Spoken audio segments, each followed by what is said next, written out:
좀 공통점을 발견했는데 이 얘기 해도 되나? 이렇게 뭔가 이렇게 되게 화나 있어 항상. 이렇게 두 쪽 다 설교를 비판하고 사랑이 없고 품기보다는 배척하려고 그러고. 오늘 함께 이야기해볼 주제는 목회자는 왜 타락하는가 라는 주제인데 굉장히 이제 어렵고 심도 깊은 주제지만 또 나도 이제 목회자인 만큼 이제는 이 부분에 대해서 좀 쉽게 다룰 수 있을 것 같다 라는 생각을 가지고 이제 준비를 하게 됐습니다. 왜냐하면 저는 사실은 몇 년 전만 해도 이제 목회자가 왜 타락하는지에 대해서 잘 이해를 못했습니다. 그냥 초심을 항상 유지하면 되지 않나? 이렇게 생각 정도만 했는데 우리 청년부 공동체가 갑작스럽게 성장을 하다 보니까 여러 가지 정말 어려움들이 있고 난관들이 있구나. 그리고 이 난관 속에서 충분히 목회자가 넘어질 수도 있겠구나. 그러니까 넘어지는 목회자들을 두둔하려는 게 아니라 나도 그렇게 될 수 있다는 사실을 인정을 하고 조심해야겠구나. 이제 이런 생각을 해보게 됐고요. 그러던 와중에 이제 복 있는 사람에서 좋은 책이 나왔더라고요. 사역하는 마음이라는 책인데 이제 제가 인스타에서 이 책을 보고 너무 좋다. 나 이 책 구매하겠다. 이렇게 말씀을 드렸더니 출판사 측에서 보내주시겠다고. 그래서 오늘은 이 책을 가지고 좀 이야기를 나눠보려고 합니다. 뭐 다른 사람들 비판하지 말고 제 얘기를 좀 해보자면은 청년부 공동체가 갑자기 20-30명에서 이제 7-80명으로 갑자기 2.5배 막 3배 정도 성장을 하다 보니까 몇 가지 굉장히 저희가 달라지는 점들이 있었습니다. 첫 번째로는 이게 청년부가 20명이었을 때와 30명이었을 때와 50명이었을 때와 70명이었을 때와 저는 달라진 게 없는데 그 공동체 내에서의 제 지위와 권위가 이제 달라지는 걸 많이 경험을 하게 됐어요.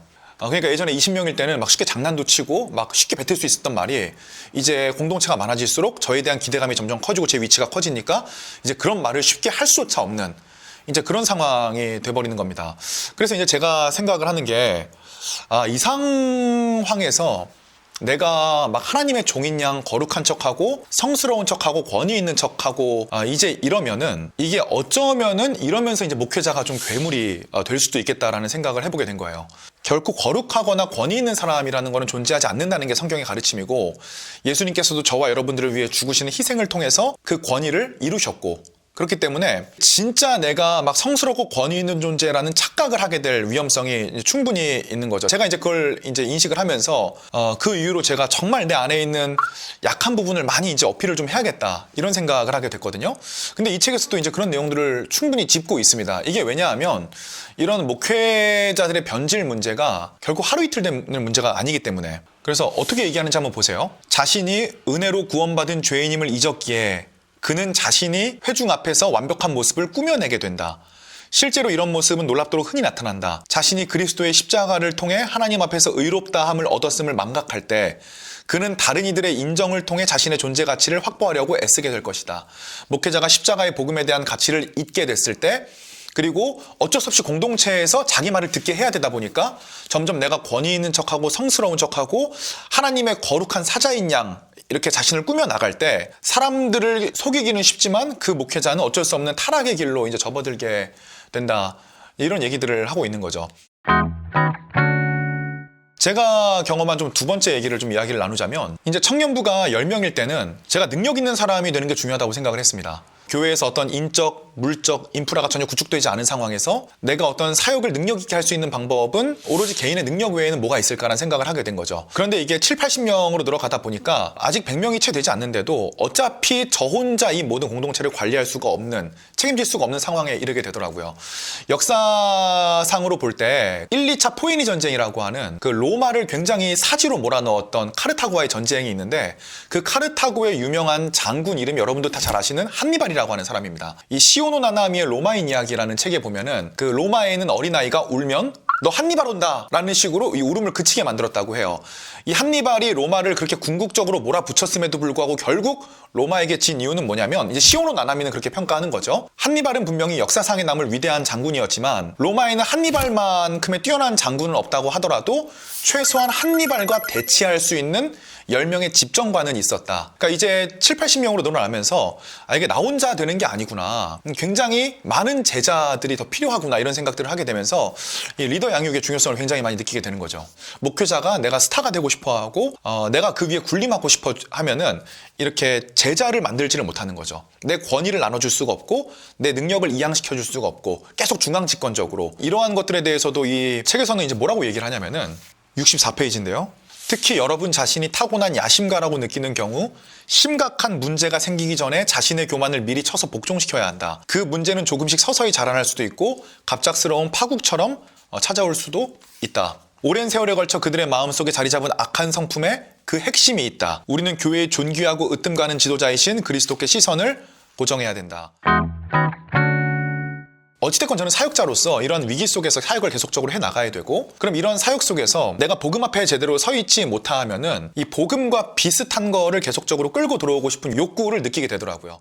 그 욕구가 이제 두 가지 정도 되는 건데, 첫 번째가 은사주의고 두 번째가 이제 지성주의입니다. 이 은사주의라고 하는 것은 이제 우리나라 같은 경우는 전통적으로 무속신앙이 이제 굉장히 강한 나라이고, 그러다 보니까 이제 기독교가 들어오면서 이런 무속신앙과 기독교가 이제 결합들을 하는 거죠. 그래서 물론 우리가 드리는 이제 기도에는 어떤 황홀경이라든가 사도행전 10장에 보면 베드로가 경험했던 이제 그러한 현상들이 분명히 있을 수 있지만, 그러한 황홀경 자체는 복음이 아니거든요. 복음으로 가는 어떤 하나의 과정일 수는 있지만, 하지만 이 한국교회에서는 이제 계속 그런 식으로 그거를 주지시키는 겁니다. 네가 이제 방언을 받아야, 네가 환상을 봐야, 네가 통역을 해야 구원을 받은 거다. 그러면서 점점 성도들을 이렇게 열성적인 은사주의자들로 많이 만들어 나가죠. 그러니까 이제 복음 위에 선 성령 운동이 아니라 은사주의 자체가 한국 교회를 덮쳐왔던 시기들이 분명히 있었던 것 같고, 그럼 이것들과는 반대로 또 어떤 이제 운동들이 일어나냐면 지성주의라고 하는 이제 운동들이 일어나게 됩니다. 이 지성주의라고 하는 것은 이런 은사를 경험하는 것은 복음이 아니다. 복음은 분명히 들음에서 나고 교육을 통해서 이루어진다. 그러니까 성경적으로도 사실 맞는 이야기이긴 합니다. 왜냐하면 바울 같은 경우도 특별히 옥중서신이라고 불리는 에베소서, 빌립보서, 골로새서, 빌레몬서 같은 경우에는 그 교회들의 문제를 설명하기에 앞서서 항상 먼저 교리에 대해서 이야기를 하고, 이 교리가 어떻게 우리 삶에 펼쳐져야 되는가, 이러한 방식으로 이야기를 하거든요. 즉 사도 바울의 생각에서도 교육과 지식을 통해서 먼저 복음이 들려지지 않으면 성령의 역동을 경험할 수 없다라고 이제 생각을 많이 했던 거죠. 그래서 이제 지성주의가 이제 대두되게 되는데, 이 지성과 은사라고 하는 것은 인간과 종교에게 굉장히 큰 매력으로 다가오는 두 가지입니다. 그래서 바울도 고린도전서에서 유대인은 기적을 원하고 헬라인은 지혜를 원하나 예수 그리스도는 십자가에 못 박혀 죽으셨다, 이제 이런 얘기들을 하는 거겠죠. 근데 이 마이클 리브스라고 하는 이 책의 저자는 사실 유니온 대학교의 교수님이거든요. 그러니까 신학자입니다. 근데 이제 이런 신학자들이 이런 책들을 통해서 공통적으로 얘기하는 건 뭐냐면, 심각한 지성주의에 반대해야 된다. 지금 뭐냐면 제가 이건 책으로 좀 읽어드릴게요. 17페이지입니다. 우리는 예수님을 마치 학문적인 해부의 대상처럼 여기기 쉽다. 우리는 복음의 메시지 아래 복종하기보다는 복음을 우리가 다루고 익힐 지식처럼 여긴다. 성경 역시 살아서 역사하시는 하나님의 말씀이 되기보다 우리가 설교와 논문을 작성하기 위해 파헤쳐야 할 교과서가 되어버린다. 이게 이제 목회자들이 굉장히 쉽게 빠지기 쉬운 함정이라는 걸 제가 너무나 잘 알고 있습니다. 목회는 너무나 어렵고 내 정체성을 잃기는 쉽고, 그러면 그 과정 중에서 내 정체성을 지키는 길이 지식이 되는 거죠. 이 지식이 위험한 점은 내가 알고 있는 거랑 체화되고 있는 거랑은 별개인데, 아는 것만으로 내가 그대로 살고 있다라고 하는 착각을 주기 때문에 인간에게는 굉장히 달콤하거든요. 그래서 이제 132페이지에 보면 이분이 좋은 신학이라는 것은 무엇인가 이제 이야기를 좀 합니다. 좋은 신학자가 되는 일은 하나님의 말씀을 바르게 알며 그 말씀에 의지하려고 노력하는 일을 가리킨다. 이는 곧 신실한 그리스도인이 되는 일이다. 그러니까 하나님의 말씀을 진짜 의지하고 노력하려는 믿음을 가진 분들이 정말 중요한 신학자다라는 이야기를 하는 거죠. 그래서 저도 막 이제 예전에는 신학자다 하면 막 되게 우러러보고 막 대단한 사람 같다 이렇게 생각을 했는데, 이 마이클 리브스가 얘기하는 건 모든 사람이 다 신학자다. 모든 사람이 다 신에 대한 관념을 가지고 있기 때문에. 그런데 제가 이 기독교 열성주의와 지성주의에 대해 생각을 하면서 좀 공통점을 발견했는데, 이 얘기 해도 되나? 제가 어렸을 때는 시대적으로 워낙 은사주의 같은 게 강하다 보니까 기도를 3-4시간씩 하시는 그 분들이 굉장히 많았거든요. 기도를 3-4시간씩 하시니까 여러 가지 막 은사들이 일어납니다. 막 예언을 하기도 하고 진짜 신기가 있는 것 같기도 하고. 근데 그분들 중에 정말 사랑의 마음을 가지고 사람을 품어주고 이해하시는 분들은 전 잘 기억이 안 나요. 항상 굉장히 기도 안 한다고 정죄하고 뭐라고 하고. 그런데 이 신학을 공부하는 분들 중에서도 똑같습니다.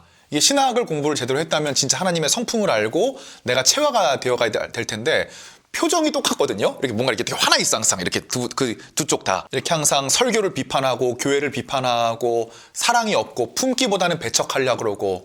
왜냐하면 사도 바울이 이야기하는 것처럼 지식은 사람을 교만하게 만들기 때문입니다. 그래서 마이클 리브스는 이렇게 좀 비판을 하거든요.